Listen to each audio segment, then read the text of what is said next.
All right, the AFC East is in the crunch time for who's going to take the division, who's going to playoffs, and who's going to be very unhappy. Now, currently, Bills are number one by half a game. Dolphins, they're down by half a game. Jets, they're out by a full game, but they have right now the tiebreaker over the Bills, and they could actually have full tiebreaker or the win this week over the Bills. So I'm going to get into the Bills versus the Jets game today, which is going to be ultra intriguing. Now, for the Jets and the Bills fans, it's a big game personally because it's going to mean so much. Bills, if they win, they're going to have a really good situation for themselves. And the Jets, if they win, they're going to be right in the mix and even in the mix to get number one in the AFC East. But if the Bills lose and the Jets lose, or the Jets lose, it's going to really put a crimp in the program. Not a killing blow, but certainly a crimp. Lots of injuries for the Bills going into this game, which is really kind of sucks for them. You want to see both these teams kind of competing against each other in full form. But it's in Buffalo, so I'm going to get into the whole deal in just a second. I want to say thanks for stopping by, for all the likes, the subscribes, and the comments. You guys make this channel go. I want to give you guys a shout-out and my sponsor, Ace Per Head, because without the two of you, this channel ain't going down. Ace Per Head's betting software is the premier white-label platform for bookies to manage their players and grow their sportsbook operation. Click the link in the description below to get set up in minutes. Ask for the Curtis promo and get a special introductory discount. These two teams, Jets are on the road. Bills have loads of injuries. This is going to be such an intriguing game. Like I said, I'm going to get into all the bits and pieces leading up into the matchups. And it's really going to be a tight contest from what I'm seeing. So, last week, the Jets, they played the Vikings. Pretty good team, right? And they played them tooth and nail really to the end. We know how good the defense is. It's really good. It's the best defense in this division right now.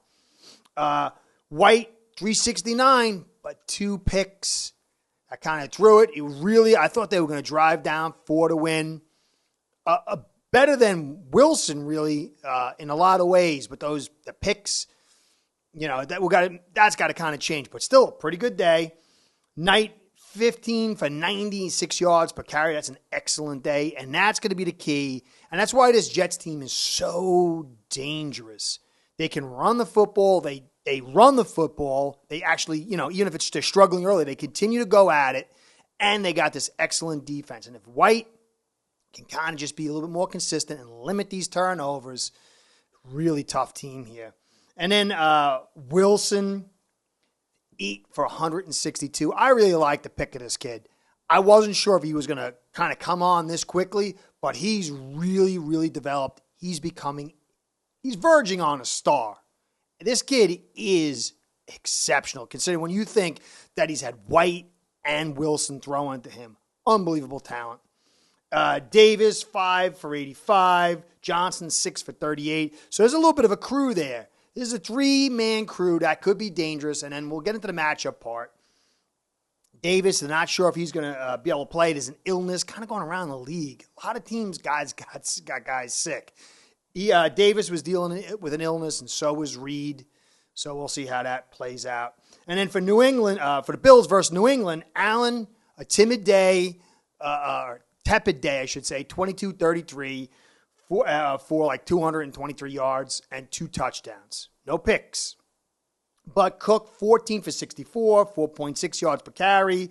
Singletary, 13 for 57, 3.9. And then Allen, 8 for 20 with only 2.5.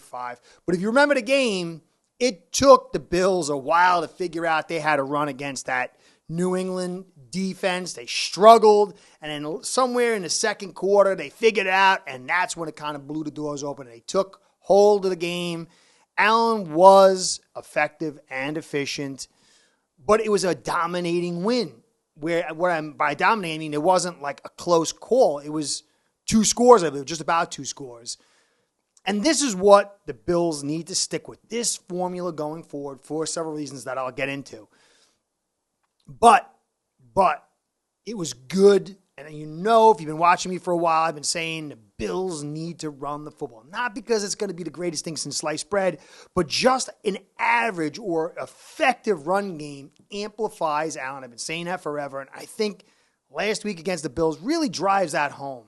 This offensive line's got problems. We're not sure if Dawkins is going to make it limited all week.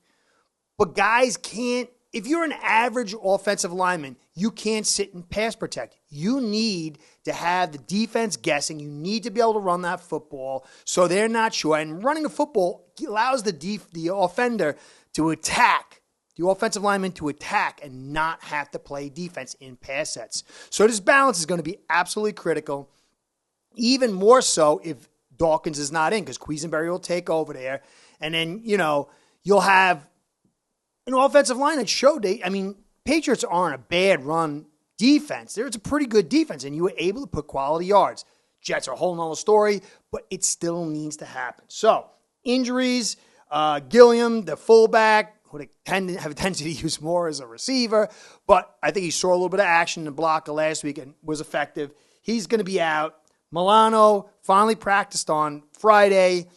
Not sure if he's going to play or not. It's a knee, and he's going to be critical. They need him. Edmonds is excellent for this game because they like to stop. They like to run the football, the Jets. But Milano can pass cover and stop the run. Bills are really going to need him. Jordan Phillips, he's out. That's a big hit, again, because of the way the Jets like to play football, running the football. Phillips is a big guy who can do both. And then Dawkins, we know, we're not really sure, limited all week. Now for the Jets, Clemens, he's going to be out, what appears. He's a good run stopper. They're going to miss him, but the Bills, they don't really like to run the football that much mostly, unless things change. So I don't think it's that big a hit. Now, Davis had an illness. Reed had an illness. Reed being out would be huge. Sauce Gardner is unbelievable this season. This guy's playing unbelievable. But because you got Davis and you got Diggs, you got a couple other guys in the background for the Bills, they're going to put pressure on this secondary. Now, they got Michael Carter, and he's a good cover guy, but you really need Reed. If the Jets want to keep hold of that advantage, Reed's got to play. So it'll be interesting to see if he and Davis, they're both going to be needed. Can they overcome the illness and play? And if so, how good will they be? So that's the setup for the situation.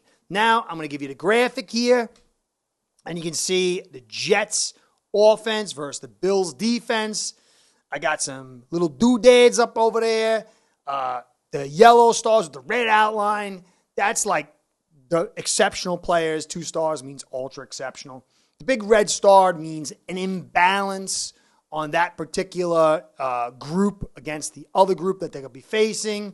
And then X, obviously, is for Milano. Will he be out?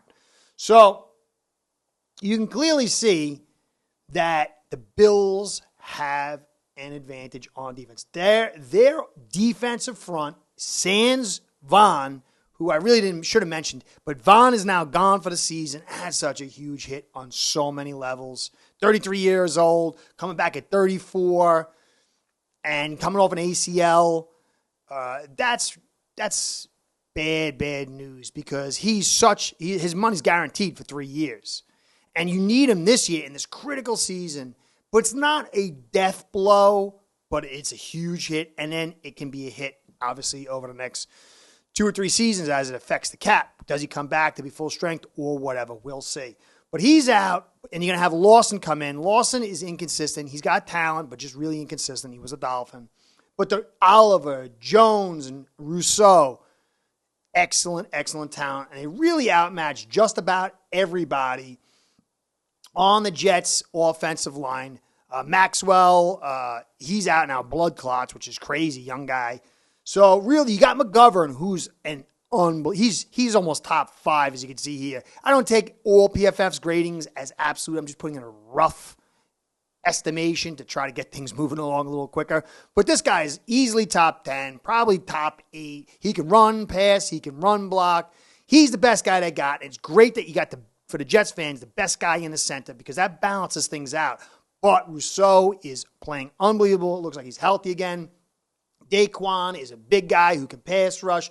Oliver struggles a little bit in the run game, but unbelievable in the pass rush. And he's gone. I'm so surprised at Tomlinson's season. He's having a disastrous season, but the Jets are still 7-5, so he is doing something right. I think a deeper dig into his season would be necessary because PFF sometimes lacks context. But overall, you can see the matchups here definitely going to favor the Bills. But I don't think this is a lock for one side beating the other. And the reason for that is because there's really no depth on this defensive line. And we're not sure if Milano is going to be in. And there's not really much behind him. You got Edmonds, but that's it. So if the Jets continue to run that football and they play that defense to keep this a pace game where it's a patience game, it's a pace game, and you're talking about the third and fourth quarter. If they continue to run that football, some of these guys might go down on the D-line. Some of these guys might get tired. When they come in for a breather, the guy behind them is not nearly as good, and that might get exposed for a big play or two. And so body blows by the Jets could wear this Bills defense out if the Bills are not playing with a lead. So that's where I would say, yes, there's a difference in talent, but you always got to keep that in mind. But then you got Wilson, who's, like I said, unbelievable. Davis, if he comes back and he's healthy, he's very good. And Moore, solid player. But when you look really at the Bills' secondary, Trey White's coming back, and he only had 15 snaps, I believe, last week, so he's feeling himself out. And then all the guys behind him, they're rookies, they're hot, they're cold. And when it comes to the matchups, I mean, you play a lot of zones, so you're going to see Wilson getting some of these catches in zone coverage, and these guys are going to probably not play the best zones, and he's going to be able to take advantage of that. Occasionally, guys play man a little bit, and that's not going to favor you. So it's going to really come down to the pressure. For me, when I look at this, Edmonds is unbelievable. He's really good at the run, and he's so big, so fast. And you got a nice front here, but if this body blow does wear it down, the Jets can take advantage. It's going to take a Jets running attack to wear this offensive line down, to allow play actions to happen, allow these receivers to get that play action or get those passes in the zones to make it happen. So if the Bills' defensive line can get to White, can stop this run, I'm not really too concerned about the advantages on the edges for the Jets. But if the Jets can run the football, then it could be problems for this Bills defense. Now, obviously, Poyer is really, really good. You got Poyer and White, and they're really good, but I believe it's about the trenches. And so Vantage starts off with the Bills, but how the Jets play this and how it develops and the randomness of injuries is going to play a major part. And White not turning the football over. He's got to be patient. Now, on the other side, you got the Bills' offense versus the Jets' defense. And clearly, Allen is light years better than White. But it's a team game. I try to explain this to some people, especially some Dolphin fans. It's not what the quarterback does as much as what everything around him does, including the play calls. Quarterback is the most important position in the game of football. And ESPN tells you that, and everybody tells you that, but what they don't say is the clause at the bottom. It's the most dependent position in football. Look at Dan Marino, Clayton, Duper, Dwight Stevenson in center. Went to the Super Bowl, and he did bupkis. 1 touchdown, 2 picks.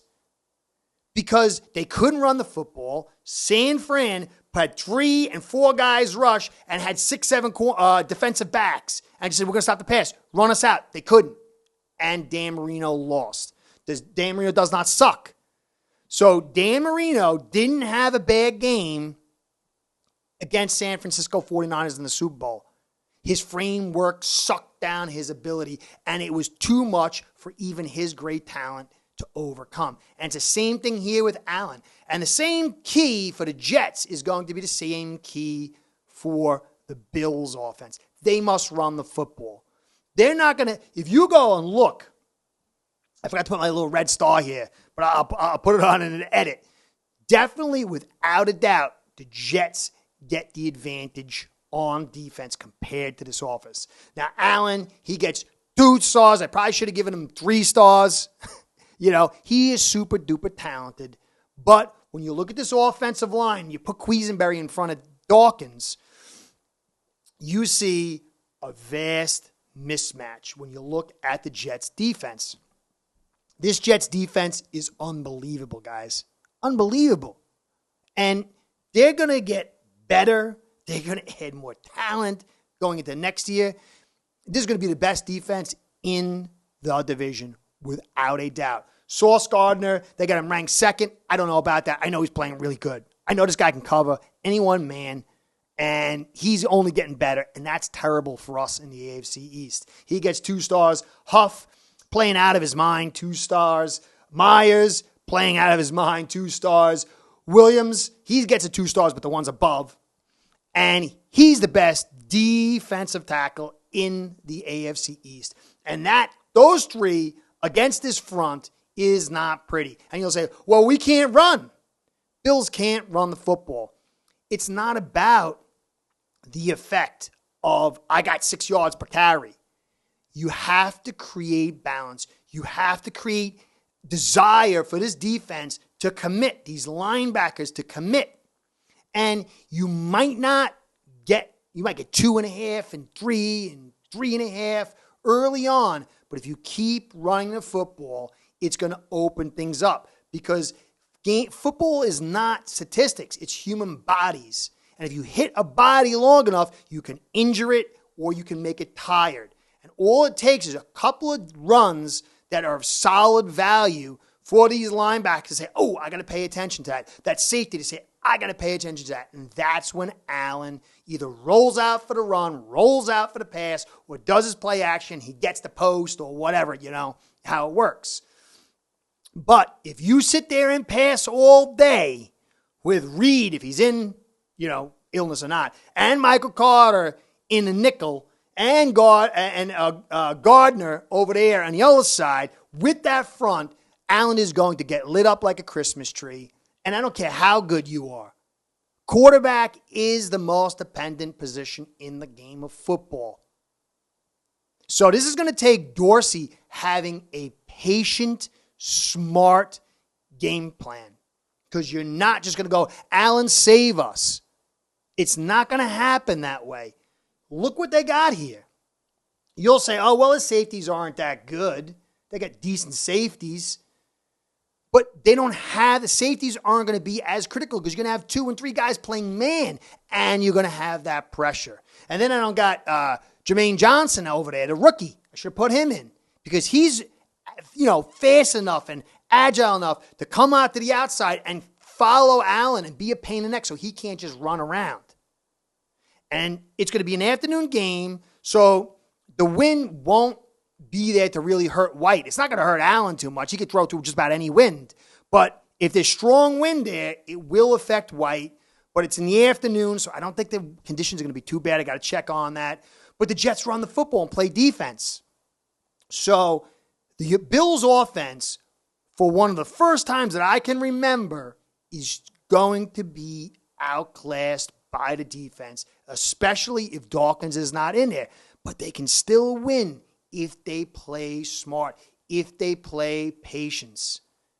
Because the Jets are going to have to play a patience game and wear out the Bills' defense. And if the Bills are throwing the football and going 3 and out, it's only going to accelerate the Jets' program. They're going to have to play as patient and as smart. And maybe Allen will have that crazy run. Maybe Allen will have that, because Sauce does get beat sometimes. And Davis or Diggs might be able to get a deep one on. You get a quick score. But I don't think it's going to be extreme enough that you're going to get to 21, 24-point lead, and it's going to be cruise control. This one's going to be tight, and it's going to take patience on both sides. I don't know who's going to win. I still like the Bills' chances. Allen's still dealing with the elbow issue. He's going to be dealing with it probably for the rest of the season. But I like the Jets. I hate to say that. Chances. That's a good team. I said from the beginning of the season, I thought they were going to be scrappy. I loved what they were building as far as their design. But I did not think they were going to be this advanced. This is a dangerous, dangerous team. I think they have a chance to beat my Dolphins in Week 18. That's how good this team can be. Because defense limits everything. There's teams that have won the Super Bowl with nobody's at quarterback with an unbelievable defense. That's how much defense matters in the NFL. Defense is far more consistent than offense. Defense doesn't have to worry about wind. It doesn't have to worry about, all that kind of, some guy catching a, remember how complicated it is to throw a football. You got to block. You got to snap the ball. You got to get the ball. You got to make your reads. You got to evade pressure. And then you got to deliver it. And then the guy's got to catch it. And the ball goes through the air. And there's wind and all. It is a very, very, very finicky way to make a team run. It's the most potent when it hits. But if you make your build on the run game and an unbelievable defense, it's so consistent. And this is going to be a scary game for everybody in the AFC East. The Bills, if they come out on top, they're going to have an iron fist on a division. If the Jets come out on top, look out. Everyone should be afraid. So, I don't know how it's going to play out. I hope, for Bill's sake, that Dorsey's going to be patient. For the Jets fans, I hope that White can be patient. Because for this team to be here, for a beleaguered team, they are so excited. And even though they're the Jets, you got to give them credit. And, as a football fan, as an AFC East fan, but feel for them. Because, I'm a Dolphins fan. We've been in the same hole as the Jets, getting bullied by the league, especially by the Patriots. And the Bills, they've had a couple of years now of being on top, but they've been beleaguered and beaten by the Patriots and the league. And all three of us have been a joke. So if you step out of it, these three teams are above the Patriots and rising out of their hole. Sucks for each one of our teams individually. But, man, this is going to be such an exciting game and a conclusion to the season. So, Bills fans, I hope you enjoyed. Catch you next time. Good luck, Jets fans and Bills fans. I'm going to be watching this game with like 10 buckets of popcorn and whatever else. This is such an exciting game. Curtis saying, catch you next time. Be well. Speak to you soon. Start building your own online sportsbook today by getting signed up with aceperhead.com service that'll allow you to book action on sports from all around the world.